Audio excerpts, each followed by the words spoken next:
जय हिंद। हमने अगला वीडियो में इतिहास का अगला वीडियो में पढ़ा था कि इतिहास क्यों जानना जरूरी है। वैश्विक गांव क्या होता है, साक्ष्य और आरंभिक गांव, मतलब कि गांव कहाँ बसता था।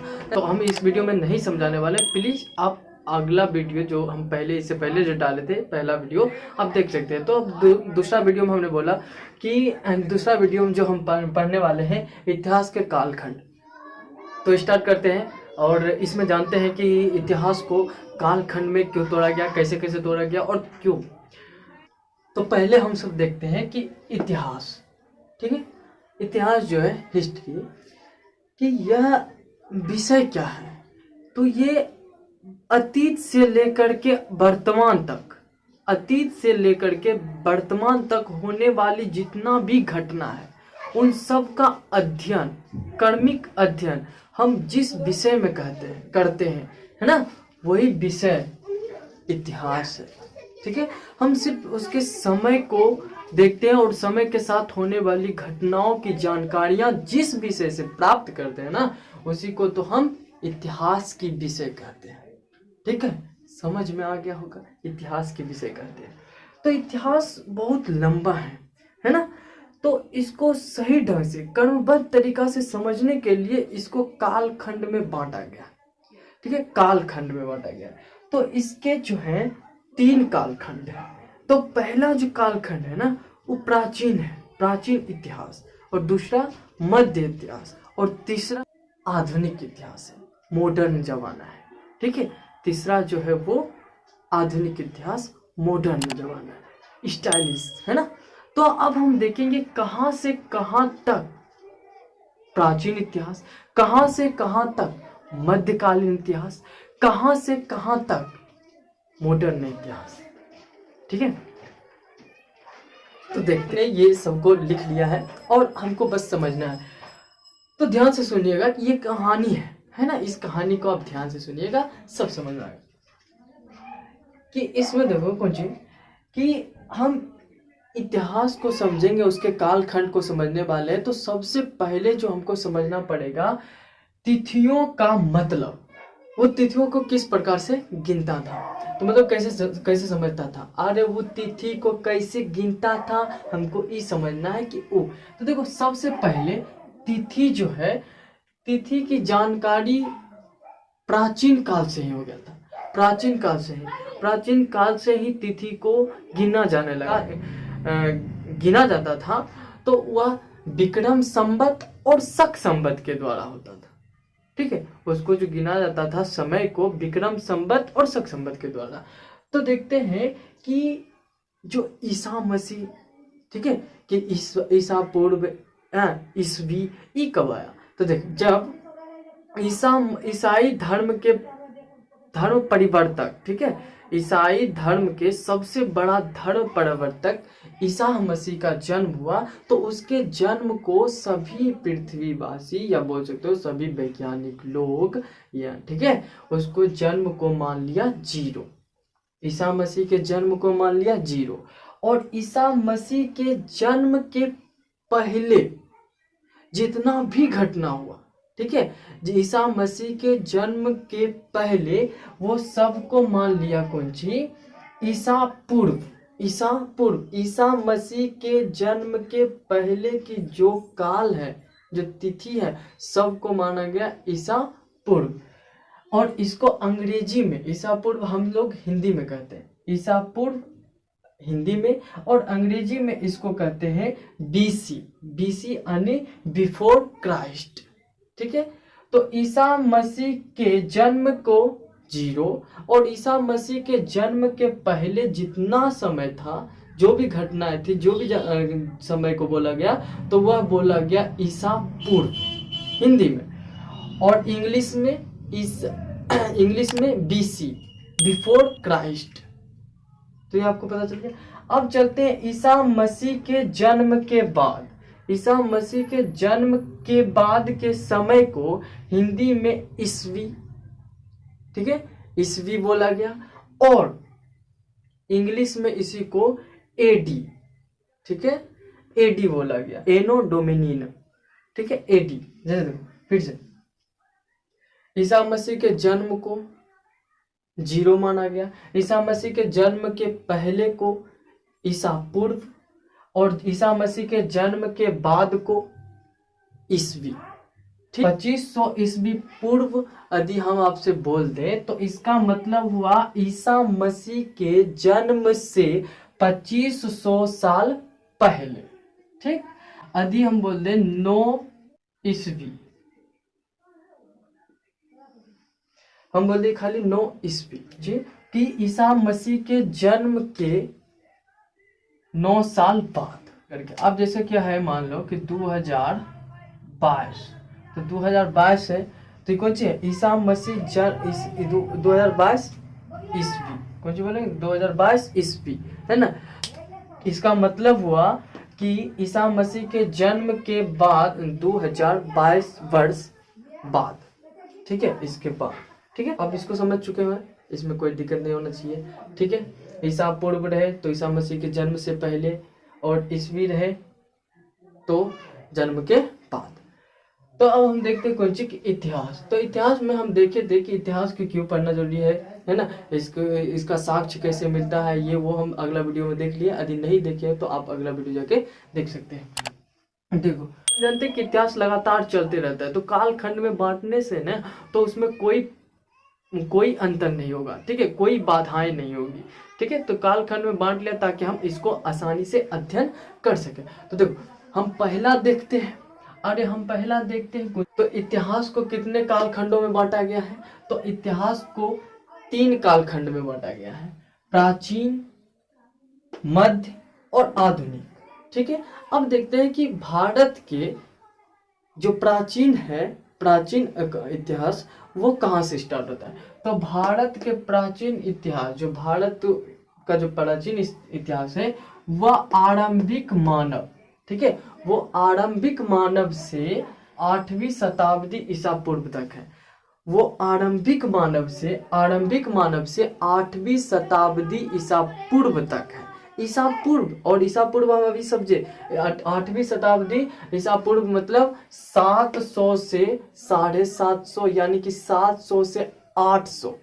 ठीक है, शताब्दी का मतलब होता है, जैसे 8वीं शताब्दी है तो 700 से लेकर के 800 पहुंचने तक एक होगा 8वीं शताब्दी। फिर 800 से लेकर के 900 पहुंचने तक ये होगा 9वीं शताब्दी। ठीक, और फिर 9 से 1000 तक पहुंचने में ये होगा कौन शताब्दी, 10वीं शताब्दी। ठीक है, तो अब शताब्दी समझ चुके। प्राचीन काल के सबसे आरंभिक काल, जो शुरुआती काल है ना, उसको हम बोलते हैं पूर्व ऐतिहासिक काल। ठीक है, क्या बोलते हैं, पूर्व ऐतिहासिक काल। ठीक है, आरंभिक चरण को पूर्व ऐतिहासिक काल कहते हैं।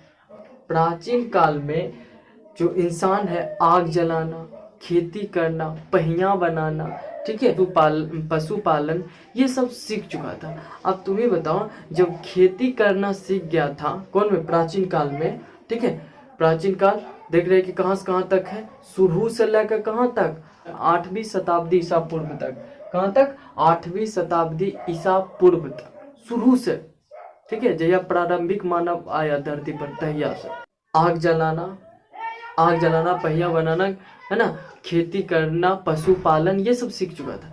अब देखो, स्वाभाविक पशुपालन सीख गया था, खेती करना शुरू कर गया था, तो इंसान वह धीरे धीरे एक जगह पर अस्थिर हो गया था। अब तुम ही बताओ कि जब हम पशु पालने लगेंगे हैं, तो जब पशु पालते हैं तो और खेती करते हैं तो हमारे माँ बाप या हम सब भी कहीं घर वाला, एक शादी ब्याह होता है, मतलब कि सब लोग नहीं जाते हैं कि हमें खेत के देखेंगे कि उनने जाके तो हम रसगुल्ला खाएंगे। अरे अब रसगुल्ला उनने जाके खाओगे, ठीक है, अब उनने जाके हम तो रसगुल्ला खाएंगे।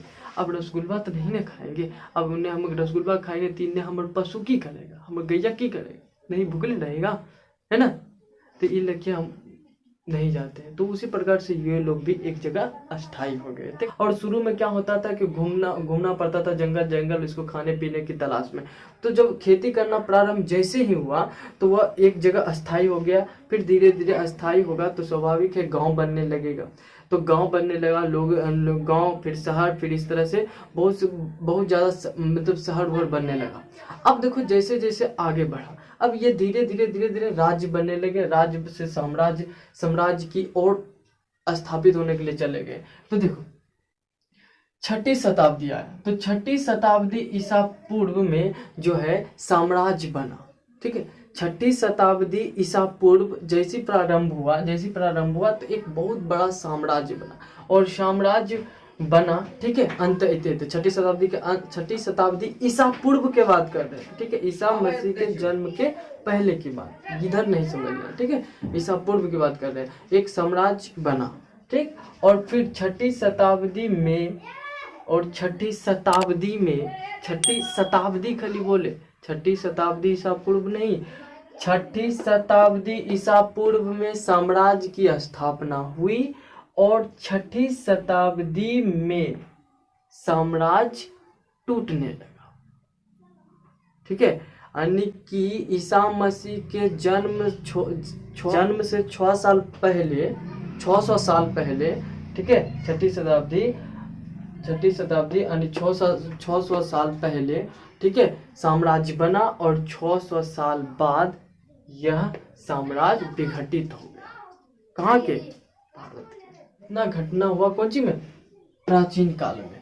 इतना घटना हुआ प्राचीन काल में। अब देखते हैं कौन सी कि मध्यकाल 8वीं शताब्दी से 18वीं शताब्दी तक, 8वीं शताब्दी से 18वीं शताब्दी तक। यदि हम बात करें कि कहाँ से बात करा जा रहा है, ईसा मसीह के जन्म के बाद से, ईसा मसीह के जन्म के बाद में है, हम ईस्वी में खाली बोल रहे हैं। ठीक है, ईसा पूर्व नहीं। ठीक, तो ये कहाँ से कहाँ? मध्यकाल का 8वीं शताब्दी से 18वीं शताब्दी तक। ठीक, ये है मध्यकाल में क्या हुआ कि हम देखे थे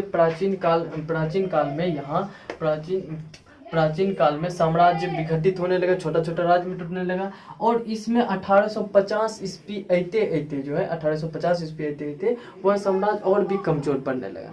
ठीक है, लेकिन बीच में 11वीं शताब्दी में, ठीक है, 11वीं शताब्दी में कुछ नई तकनीकी आई। ठीक है, 11वीं शताब्दी में कुछ नई तकनीकी आने लगी, है ना, विकास होने लगा, व्यापार बढ़ने लगा, रोजगार बढ़ने लगा, तो यह फिर से बन गया। ठीक है, यह साम्राज्य जो है फिर से ये साम्राज्य बनने लगा, कब? 11वीं शताब्दी में। ये घटना चलते आगे 18वीं शताब्दी तक। ठीक है, अब 18वीं शताब्दी के अंत होने लगा। ठीक है, अब 18वीं शताब्दी के अंत, तो एक में देखते हैं कि 18वीं शताब्दी के जैसे अंत हुआ, तो ठीक, तो आधुनिक इतिहास स्टार्ट हो जाता है। भारत के 18वीं शताब्दी से अभी तक चल रहा है, 18वीं शताब्दी से अभी तक चल रहा है आधुनिक इतिहास। देखो आधुनिक इतिहास के उत्तरार्ध में, मतलब ये भी समाप्त ही हो चुका था लगभग। ठीक है, ये भी लगभग समाप्त हो गया, मतलब लास्ट होते होते ही, ठीक है, मॉडर्न जमाना स्टार्ट हो गया था 18वीं शताब्दी के बाद, तो मॉडर्न जमाना स्टार्ट। ठीक है, तो आधुनिक पूछे तो आप बोल सकते हो कि 18वीं शताब्दी के बाद या इसके लास्ट होते होते ही आधुनिक काल स्टार्ट हुआ, मॉडर्न जमाना स्टार्ट हुआ। तो इसमें क्या हुआ कि इसमें बहुत सी शिक्षा व्यवस्था ये सब चीज लागू हुआ, लेकिन कि ये शिक्षा व्यवस्था जितना भी था ना, ये सब हमारे देश का नहीं था, ये सब के सब दूसरे देश का था, अंग्रेजों का था। वह अंग्रेज का काम ही था कि हमारे यहाँ आना और बस लूट के जाना। शिक्षा व्यवस्था सब उसके ही स्वार्थ के लिए था। ठीक है, लोग पढ़ेंगे सीखेंगे, है ना, तो मतलब हमारी बात को समझेंगे और हम इस पर आसानी से कब्जा कर सके। अरे सिखेबो भी लतियेबो भी, यह चीज़ था, है ना, तो सिखाता था भी और लूटता था भी। तो सिखाने के लिए कि हमारा विद्वान बनावे लोग पहुँचा था। अंग्रेज जो है हमें विद्वान सिखा के विद्वान करे पहुँचा था, नहीं, वो अपने स्वार्थ से पहुँचा था। ठीक है, तो ये बहुत सी चीज़ें आया और इस तरह से हम पर शासन होने लगा। ठीक है, 19वीं शताब्दी आया तो उसमें हमारा शासन होने लगा, और फिर 1947 ईस्वी में जो है हम आज़ाद हुए, भारत आज़ाद हुआ। ठीक है, तो ये सब देखे। ठीक है, तो एक नाम देखो, जब इस तरह से कोई शक्तिशाली देश किसी कमजोर देश पर, ठीक है, कोई शक्तिशाली राष्ट्र किसी कमजोर राष्ट्र पर अपना अधिकार जमा लेता है, अपना प्रभुत्व स्थापित कर लेता है, तब उसको बोलते उपनिवेश। तो हम भारतवासी, और या बोलो हम भारत, ठीक है, कि उपनिवेश बन चुके थे। ठीक है, उपनिवेश बन चुके थे किसका? तो अंग्रेजवा के। सब अंग्रेज के हम उपनिवेश बन चुके थे। अंग्रेज हमको लूटने का काम करने लगा था। खत्म हुआ। और इसको आशा करता हूँ कि आपको समझ में भी आया होगा। ठीक है, तो प्लीज़ लाइक करिएगा, है ना। तो हो सके तो एक बारी दोहरा लीजिएगा, इसको जरूर पढ़िएगा। ठीक है, जरूर पढ़िए, जरूर पढ़ना है इसको, और नहीं तो गड़बड़ा जाएगा तो फिर हमको नहीं।